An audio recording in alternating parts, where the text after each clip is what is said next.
a quick example of how I might do a Celtic cross spread. So just for the camera, I'm using the Rider Waite Smith deck just for ease, really. A lot of the pictures are quite familiar to most people who have an interest in tarot. You'll be familiar with these with the Rider Waite Smith deck. So I'm just going to shuffle the cards because we're going to do a Celtic cross. We're going to think of quite a deep question. Deep questions suit the Celtic cross so much better than something like a closed question. And definitely not something that needs a yes, no answer. So I'm going to just do a quick shuffle.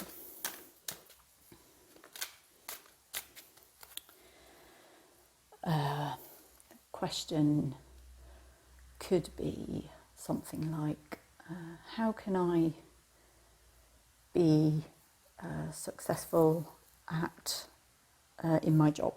How can I be a success in my job? So let's have a look. Shuffling the cards. How can I be successful in my job? Sometimes they will just come flying out. All right. So choosing the cards then. Some people might take them from the top, some from the bottom. I generally try to get a feel, which is really hard to demonstrate on video. But so we know that we're going to do a Celtic cross spread, which is 10 cards. So it's a case of feeling through the deck. Where do the cards naturally want to divide? And that might be where I start. So get a feel. Where do they want to divide? Where's the energy? Where are the cards telling me that they want to show up?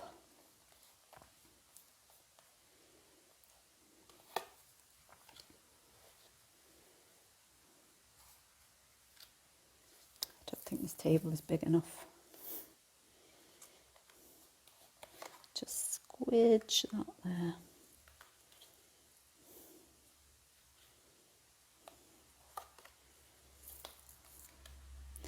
So this is the cross bit, the Celtic cross. The staff bit will go up on this side over here. Where do they want to divide? Oh, this one's getting a bit angry at the top there. Feels a bit overlooked, maybe. Okay, so it's not all going to fit in the frame. So I will... But isn't this the case? You know, we might be doing this reading on the bus or on our beds. Not always going to find enough room to spread them out. Okay, so that's 10 cards. And so, so the way I was taught is read the cards in a sort of a spiral, like a snail shell. So you start in the middle, then you go down, round, and then down to the staff, which you might not be able to see, but position 7, and then work your way up. So we're going to start with card number 1, which is at the bottom. So this is the situation. So we talked about how can I be a success? How can I be successful in work? So as you can see, this is the 6 of Wands. 6 of Wands. And this is all about kind of achievement, showing off. You've done really well. You can see the man He's riding on his white horse and he's got a bit of a parade going on around him. And so that's the situation, which seems about right. It matches the question that I asked, which is good. So this is the cross. So this is crossing me. This is what's getting in the way of the situation. So what is getting in the way of me being a success at work? So the Knight of Pentacles is getting in the way of me being a success at work. So the Knight, you can see him here on his black horse. He's ready to go, but you'll notice that the horse isn't actually moving anywhere. So I feel a bit stuck. I feel like I'm ready, but I'm not actually moving forward. So perhaps what's getting in the way of me being a success at work is the inability to move forward.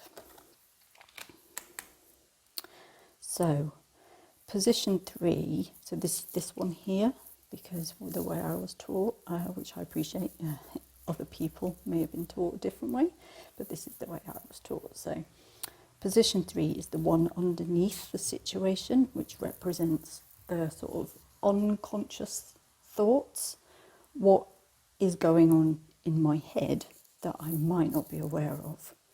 And that's the position 3 over here. So let's have a look. Position 3 is so my Roman numerals are no good. So the 8 of Swords. So you can see here, there's a lady. She's kind of loosely bound around the middle. She has a blindfold on, and she is not closely surrounded, but there are 8 swords around her. And if she didn't have the blindfold on, she'd be able to see. She can just step forward and there'd be nothing stopping her. So what is going on underneath in my unconscious mind, which I might not be aware of, is that I feel kind of constricted, bound, can't actually see a way forward because I'm blindfolded to the situation. So going on underneath my unconscious thoughts about how can I be a success at work is the fact that I feel constricted and I can't see my way forward. And the immediate past, which is position number 4 over here, might shed some light on why I feel these things. So why do I feel constricted?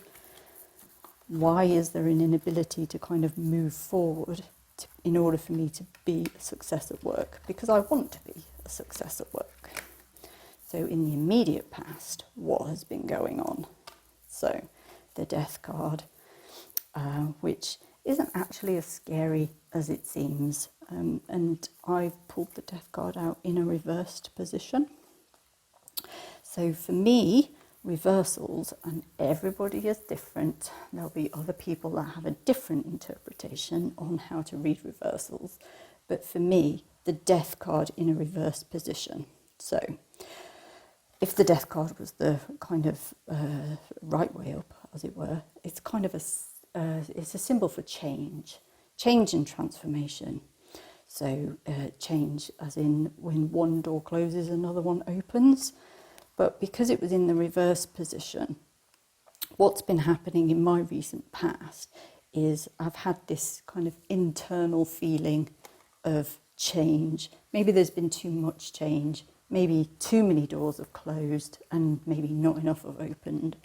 So it's an internal change that has been going on to me, inside me, rather than an external change, which might be when the card is the right way up. So an internal change in my recent past. So maybe I feel that I've gone through a change in the recent past and now I can't find a way forward, and that's all underneath. And so this is why I might be struggling to move forward in being a success at work. So card position number 4 is the crown position. So that sits up above the current situation. And this is kind of like the external energy. This is what I am putting out there. And it might be the exact opposite of what is going on in my unconscious. So I want to be a success at work. How can I be a success at work? And this is the sort of stuff that I'm putting out there. What am I putting out there? Oh, Five of Swords. So the Five of Swords, it's a bit of a sneaky card in that you can see the chap here. He's taking advantage of the other two guys in the background who've got their back, and they're obviously going through something quite emotional. This one over here, he's in bits, he's got his head in his hands, he's probably crying a bit. But they've kind of abandoned their swords on the floor, and the guy in the front there, he's kind of gathering them all up, and he's got this kind of cheeky grin. He's going to help himself to these swords, so it's a bit sneaky. He's trying to get away with it, doesn't want to be caught. Now, I pulled the Five of Swords in the reversed position. So what am I putting out there? It might be that I'm being a bit deceptive. I'm putting out some energy about maybe not caring about work. I want to be a success. And yet I can't move forward. And I actually feel like I can't move forward because in the past there's been some recent change, and now I'm putting out some energy that might be a bit deceiving. I might not be being open and honest enough. There may be some kind of conflicts there about the kind of energy that I'm actually putting out. Maybe I'm saying to people that I don't care about being a success at work. So in the immediate future, which is card position 6 over here on the right hand side of the cross. This is a card that would describe sort of what might happen in the immediate future. It might be a kind of advice card, and it might be if I didn't do anything, what would be happening next for me, which is the Fool. So here is a happy chap. He's got his head held up high, and he's going for a lovely walk in the mountains with his flower and his dog and his knapsack, and it's a beautiful sunny day, and he's about to walk off a cliff. So the Fool is quite a kind of, it's got a bit of a positive energy to it, in that it's very happy-go-lucky. This chap obviously either doesn't realise or doesn't care that he's about to make a jump off the edge of the cliff. So in the immediate future for me then is this kind of, I'm getting the sense that I need to take a leap, and that would help me to move forward with the situation in order for me to be a success at work. Be perhaps a bit more happy-go-lucky than the kind of energy that I am actually kind of putting out there into the conscious mind. Make that leap, and hopefully the situation will resolve. But this is kind of like an advice position. It's not the actual outcome. It's just an advice position. So now we move on to card position 7, which is way down here, off camera, into the staff side of the Celtic cross. So card position 7. Now, the way I was taught, card position 7 is, what am I pushing away from me? What am I resisting? Some people read this as fears, as in kind of the opposite of hope. So hopes and fears are featured along the staff side of the Celtic cross. But for me, I found it so much easier to understand the Celtic cross when I took card position 7 as, this is stuff that I am resisting. It's kind of getting in the way, and it's kind of like being my own worst enemy in a sense. So this is what I am resisting, card position 7. I am resisting the 4 of Swords.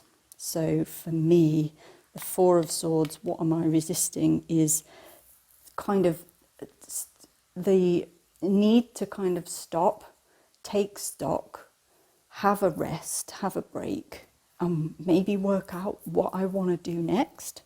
This is some energy that I am actually resisting. So it's like I don't want to stop and take the blindfold off in order for me to move forward. So it's no wonder I'm stuck. So this is what I am resisting, the need to kind of stop and take stock. So card position 8 is the external stuff, all the stuff that's going on in the world that I can't do anything about.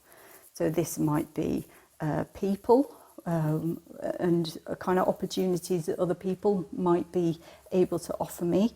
It might be other external factors, it might be political factors, it might be social factors. So card position 8 then is all of the external stuff that I can't change particularly easily. So what is going on at card position 8? So the Queen of Swords in a reverse position. Now this, I mean, court cards can be a bit of a nightmare, and we will get on to court cards. But in this position, the fact that it's an external factor that I can't do anything about, and it's kind of like a person, it could be a person that I can't do anything about, or it could be the energy that the Queen of Swords card actually represents. And because it's reversed, for me, reversals are about internal stuff, but this is in the external factors card position. So for me, this is about someone else's energy that's kind of, I can't do anything about, and it could be an aspect of someone's personality who's quite Queen of Swordsy. So that's something that I will need to think about. Who is this, or what is this external stuff that's kind of in my reading and in this card position? And maybe the other cards, when we reflect on them at the end, will be able to tell me about this Queen of Swords card position. So that's card position 8. So card position 9 then is all of the things that I'm trying to attract and manifest. So if we accept that card position 7 is about, I'll just butcher these over, is about all of the things that I'm trying to resist. Card position 9 is all about the things that I am attracting. It might not necessarily be a good thing, but I am attracting to my situation everything that is going on in card position 9. So let's have a look. This is a really happy card. So this is the 10 of Cups. So this is the stuff I am attracting. And yeah, this is about success, ultimate success. Everything is going on here. See the happy family. They're kind of pointing up to this rainbow of cups at the top there. They're so pleased with themselves. And the kids in the corner, they're just having a little dance because they're so happy. So what I am hoping for, which card 9 could also be a card of hope, is I am hoping for success. This is what I want to attract. And when we look at the reading on the whole, how can I be a success at work? It kind of matches the situation, because yes, I actually do want to be successful, even if the stuff I'm putting out there in the universe is a bit sneaky and a bit kind of disingenuous. I actually do want to be successful. And hopefully when I take a leap of faith and move forward, if I was to follow the advice in card position 6, hopefully I will be able to manifest everything that I'm trying to attract. And this is when we come to card position 10. So this is the outcome. So this is what may happen if I take on board everything that has been said. Now, Some people think that tarot is your fate and everything has been predetermined, and all tarot does is just kind of sneak a look into the future and somehow whiz that information back into the cards, and then you deal them out, and kind of that's that. I'm kind of open-minded about all of that. I think you have maybe a big life plan that might be fatalistic, and it might be your destiny to follow a life plan. But I think the smaller steps that you take to amend your journey along the way, I think that you do have free will over. So when people ask me, is the tarot kind of permanent? Is there anything I can do if I get a negative outcome? My answer is, well, it's both, because obviously you can choose to not do anything, and then things will just happen and you've kind of had really passive input into that. But let's have a look at card position 10 and see where we are. So how can I be successful at work? I do want to be. I'm just struggling with moving forward, and I think that I can't see a way forward. Maybe I've been kind of damaged internal situation about change, and maybe I've been putting out there that, oh, I really don't want to be successful. I'm just quite happy to just do what I'm doing. And that feels a bit disingenuous and a bit deceptive. But if I was to take a leap of faith and stop resisting the need to just take stock, then I could manifest this success. Still don't know who this is or what this is at card position 8. So let's have a look. Card position 10, the outcome. So the outcome is the Chariot. Now, this is quite a speed-orientated card. So this is direction, focused direction, and it looks to be a positive outcome for me. If I was to take the leap of faith, I can go forward with purpose and determination into being a success at work. And there is obviously some kind of aspect going on that's the external factor here that will remain elusive until it shows itself. So that is obviously a very, very quick look at the Celtic cross. Just a very, very quick reading for you to demonstrate. Obviously, if I was to do a reading like this in person, I would be taking my time. There would be pauses. There would be feedback from whoever I was reading for to make sure that all of what I was saying actually resonated. Now, when I have a look at this, it does actually make sense to me. So I'm able to spot what this card reading is saying to me, which is really good, except for card 8. She's a puzzler. And after I finished this recording, I think it was a couple of hours later, I realised what my card 8 was all about. So in my job, I had a particularly challenging situation with someone at work, and I had internalised some of that criticism, and it did actually make me feel at the time that this is the difficulty. I can't move forward in my career because of the fact that other people have this kind of attitude about me, which it just kind of went ding in my head, and I was like, oh yes, of course, that's very Queen of Swordsy.